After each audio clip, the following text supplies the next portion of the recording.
Scientific backing. The FDA's decision is rooted in a thorough review of existing scientific data. The agency cites studies indicating that the dye's risk outweighs the benefit. Wow.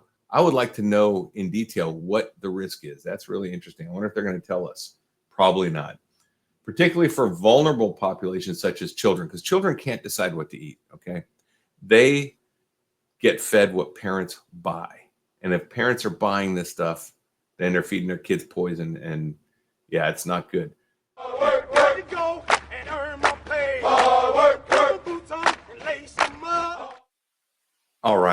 right. Carnivore Soldier coming at you from Austin, Texas. Yep, I'm back again. It's December, almost the end of the year. Loving the holiday season. It's my favorite time of year. Hope it is yours too. It's just wonderful. It is the most wonderful time of the year in my book. So I'm back with a new series. And in this series, we're going to be talking about what's new in the carnivore news or ancestral diet news. We're going to talk about things like what the FDA is doing, what RFK is going to be doing, news about studies that we found for the carnivore diet. So we're just going to be looking at different articles and discussing them. And I recommend, if you like this kind of content, go ahead and like and subscribe, share this to other people, put it out on Facebook, just so people can be kept up to date in the latest news that affects our way of eating and our lifestyle. And it's a good way to share it too, because a lot of people just aren't aware of a lot of these news stories. And I think it's just, nice to sit down, have a cup of coffee, if you're a coffee drinker like I am, and just talk about what's in the newspaper. That's what we used to do when I grew up anyway. So hope you guys like it. Let's go ahead and start up. The first story I got today that I saw in the news that was interesting to me was how the FDA allows companies to add secret ingredients to our foods. I think most people on this diet have started looking, it's been on it, or this way of eating have been looking at ingredients in foods and wondering what the heck's all this stuff and why is it there? And it's a good question. You look at similar foods in other countries, like for instance, you look at Fruit Loops here versus Fruit Loops over in Germany, or, we have much more chemical additives to our foods. And there's reasons for that, obviously, profit reasons and reasons that, I believe they make foods more addictive when they combine certain chemicals together with carbohydrates and seed oils. So anyway, these things are done here in America and aren't done in other countries largely. So let's go ahead and take a look at this article and we'll read through it. How about that? Let's do that. Here we go. All right. How the FDA allows companies to add secret ingredients to our foods. It's a U.S. Food and Drug Administration rule that most Americans know little about, yet gives corporations license to add potentially harmful ingredients to foods without regulatory oversight or public notice. I don't know how you guys feel about that, but I'm a big informed consent person. And I believe if you put something in your body, you should know exactly what's in it and who authorized it and what it is, what it's doing. So I'm really against this. For decades, the FDA generally recognized as safe, or GRAS, a designation, has allowed food makers to decide for themselves whether certain ingredients are safe or not. Oh yeah, just let them decide their own, make their own rules up, even without providing evidence to agency scientists. That's because agency scientists are paid by these companies. That is why. And this is exactly what RFK is talking about when he's talking about the FDA and how pharmaceutical companies and food companies are funding them. So they're compromised. Consumer advocates claim the system has allowed companies to add harmful chemicals, including suspect carcinogens, to such products as cereals, baked goods, ice cream, potato chips, and chewing gum. I was shocked by ice cream because I thought ice cream would just be like, sugar and cream and that kind of stuff. If you look at it, there's actually seed oils in most ice creams. There's all kinds of stuff in there. It's pretty crazy. Now, President-elect Donald Trump's nomination of Robert F. Kennedy Jr. to lead the Department of Health and Human Services promises to elevate the issue, although Kennedy's penchant a penchant for amplifying medical conspiracies, and his anti-vaccination activism have alarmed many public health experts. His vow to crack down on chemical additives to food has resonated with consumer health advocates. Yep, it's resonated with me for sure. Let's see. The problem, critics say, is that a GRAS determination is supposed to follow a scientific assessment, ideally one conducted by independent experts. Under the law, however, it is entirely optional for companies to share their assessment with FDA reviewers. That sounds totally reasonable, right? No, this is crazy. That means the FDA and American consumers are in the dark about hundreds of compounds in processed foods. The FDA cannot ensure the safety of our food supply if it does not know what is in our food, said Thomas Gilligan, principal scientist for food additives and supplements at the Center for Science in the Public Interest. When the agency does learn about a new compound, it evaluates the company's safety report to see whether it agrees. If the FDA scientist sees problems and requests additional information, the company doesn't have to provide it. It can simply withdraw its GRAS notice and use the ingredient anyway. Well, that just sounds terrible to me. I won't go into the whole article. I'm going to link these articles in the description below so you can go ahead and read them all. But this is really, really alarming. And the fact that they can completely hide everything. And when they get called on it, all they do is withdraw the GRAS notification and they can still keep it in our food. So there's no accountability, none whatsoever. And this is really, really scary stuff, really alarming. And this is why I believe people have been getting sick. This thing is just, it's gone sideways in a horrible way. And there's no one at the helm watching it. So these people are just grabbing profit the easiest way they can and abusing the system, by going around these laws. And it's just crazy. So let's see. I won't go through. This is a long article. You guys can go ahead and read it. It's going to be linked below. We'll go ahead and jump into the next one. So the fact that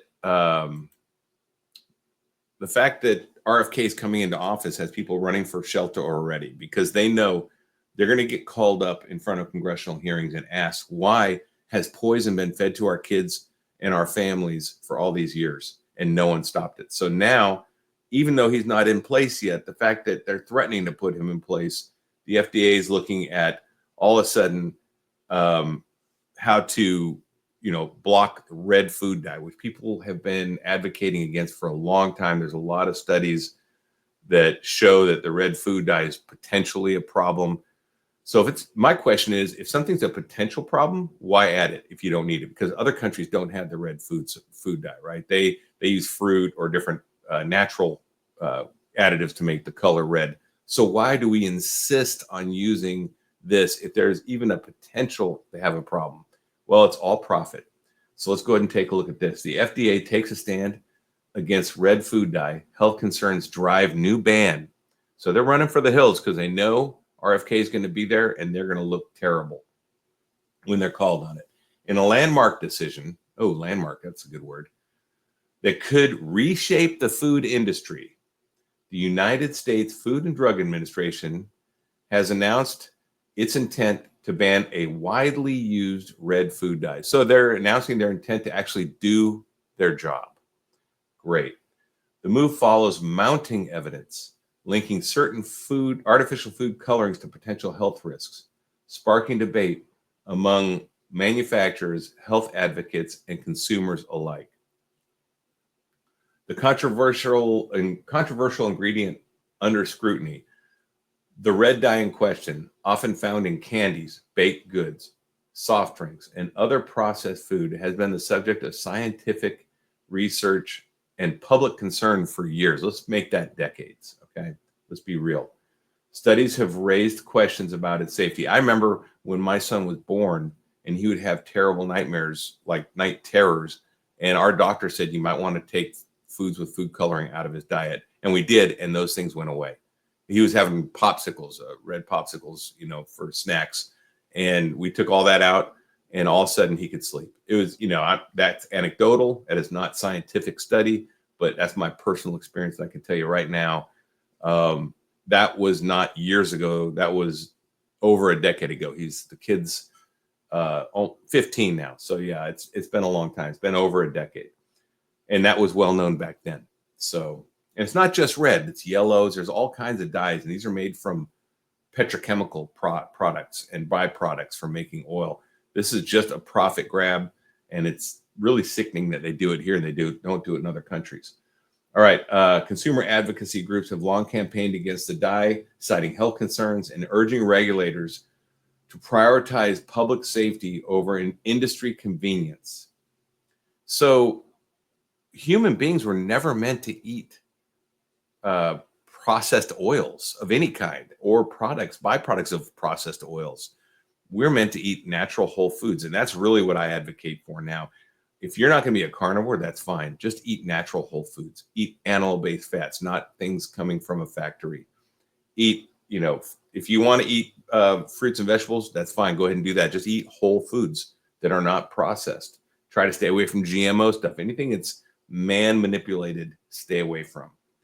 Impact on the food industry. For food manufacturers, this ban presents both challenges and opportunities.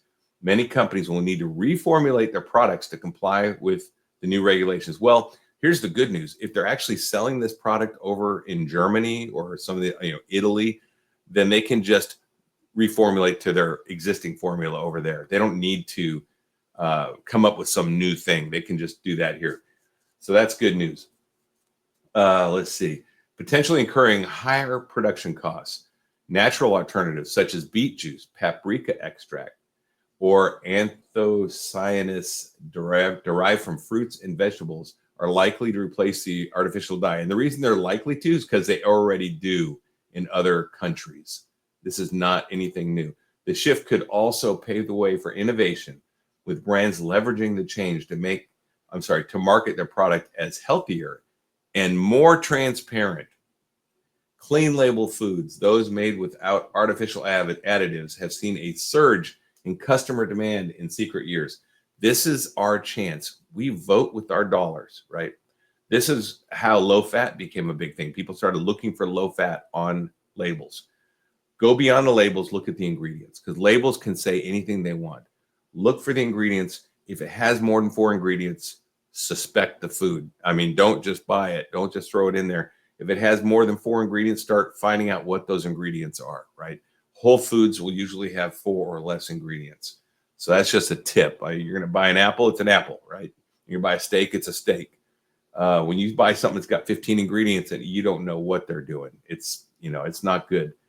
And some people think I'm like an alarmist for saying that, but listen, just look at these articles. Look at what's going on. They can add things to your food and then not even tell the FDA what's in there after they retract that alert. That's crazy. Consumer reaction. The FDA move has drawn mixed reactions from the public. While health-conscious consumers and parents have largely welcomed the ban, others worry of potential price increase or change in the taste and appearance of their favorite foods. Listen, I'm sure they can still make the bad stuff, but this is crazy. If you're worried more about price and taste and appearance than you are of putting poison in your body, there's something wrong. Social media platforms have become a battleground for opinions.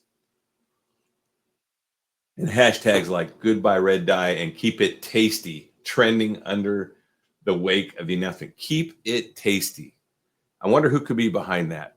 You think maybe some big food companies might be putting out that social? They have social media representatives too. They have like experts putting stuff out. So I guarantee you a lot of this is driven by their own money marketing this stuff, and part of their campaign to maintain the status quo. Their profit is super high. Scientific backing. The FDA's decision is rooted in a thorough review of existing scientific data. The agency cites studies indicating that the dye's risk outweighs the benefit. Wow. I would like to know in detail what the risk is. That's really interesting. I wonder if they're going to tell us. Probably not. Particularly for vulnerable populations such as children, because children can't decide what to eat, okay? They get fed what parents buy. And if parents are buying this stuff, then they're feeding their kids poison. And yeah, it's not good. And long before I was a carnivore, I was cutting red dye out just because my son had that reaction. And it went away as soon as we did. So, a lot of parents just don't know that. If I had not heard that from other parents, I wouldn't have tried it. And I would have just assumed he had bad nightmares and was, that's the way it was. I just figured, but we were able to change that. Critics of the dye argue it's an unnecessary additive. It is 100%. And we know that because in Europe, they're not doing it. In other countries, they're not doing it. Noting that its primary function is aesthetic rather than nutritional. There is no nutritional value in red dye. I guarantee you that. That's 100%. So what happens next? The ban is expected to be implemented gradually, giving manufacturers time to adapt. Why? If it's so dangerous that they have to remove it, why gradually? Why not just say, you know what? It's poison. Stop it now. Figure it out. Guess what? If you did that, these manufacturers would figure it out right away. They pull stuff from the shelf. They should. They pull stuff from the shelf whenever we get like a bad batch of salad or a bad batch of meat or eggs. They should stop and pull the stuff from the shelf. Why would the FDA allow us to continue to poison our kids while they figure it out? The FDA plans to collaborate with industry stakeholders. Of course they're going to collaborate with industry stakeholders to ensure a smooth transition while maintaining a steady supply of compliant products on the store shelves. So here's the deal. This is where they're looking for low-hanging fruit to show that, oh, look, the FDA is working, right? Why not go after the seed oils? Why not go after these other things in their food? They're going after low-hanging fruit because people have been complaining about this for a long time. They can make it look like the FDA is actually doing something effective, which they are. They're actually getting rid of this, but they're not. They're barely scratching the surface of what's wrong with our food supply with this move. Okay, so anyway, the link to the story will be in there, and you can share these. And I recommend you share these stories on Facebook. Share this video too, and like and subscribe if you like this content. All right, the next thing we're going to talk about is, like and subscribe. Like and subscribe to my channel. It's great. Love it. I'm going to be doing these updates regularly so you guys get the latest news and hear my opinion on them. If you guys have opinion on these stories, please go ahead and comment down below right now. Go ahead and post something. Tell me what you think. Or if you've heard of good stories that you want me to share, please post that below too. Okay, the next story is going to be an ancient disease from 3800 BC making a comeback in children. I wonder what that could be all about. Let's take a look. This is from Microsoft MSN, so obviously it must be completely accurate since it's mainstream media, right? If you find value in my content and like my channel, please like and subscribe and click the notification bell so you see my new videos as soon as they come out. Also, please share this and other videos on social media, especially to veterans and first responders, who, as I say in many of my videos, are often suffering in silence. You never know who's hurting, and a video like this might just turn someone around. So please go ahead and share it, and thanks for your viewership and your support. Media, right?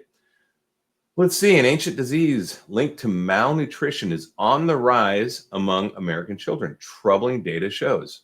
Wow, interesting.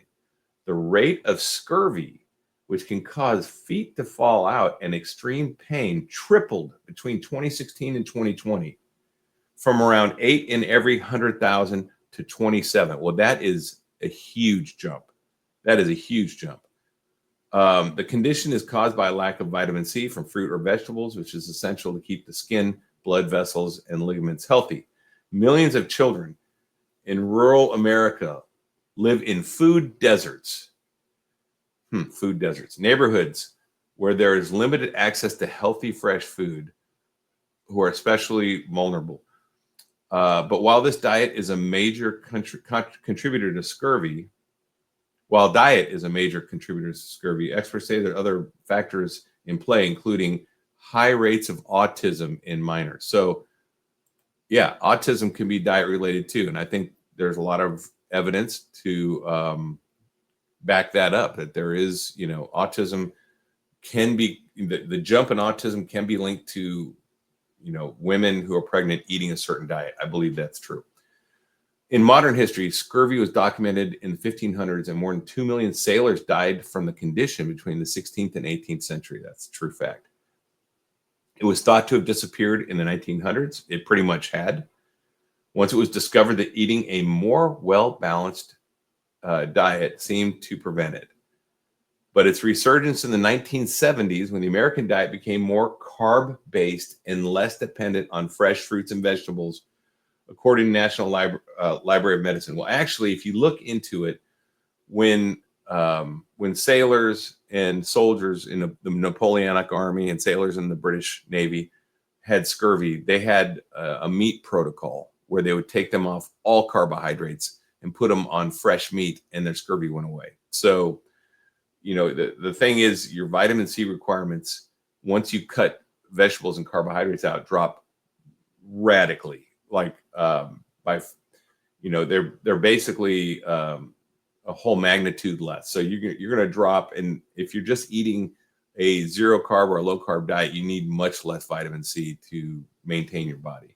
And that's because the anti-nutrients in the vegetables that absorb a lot of vitamin C. So you're fighting against it, especially if you're doing carbs like the processed foods.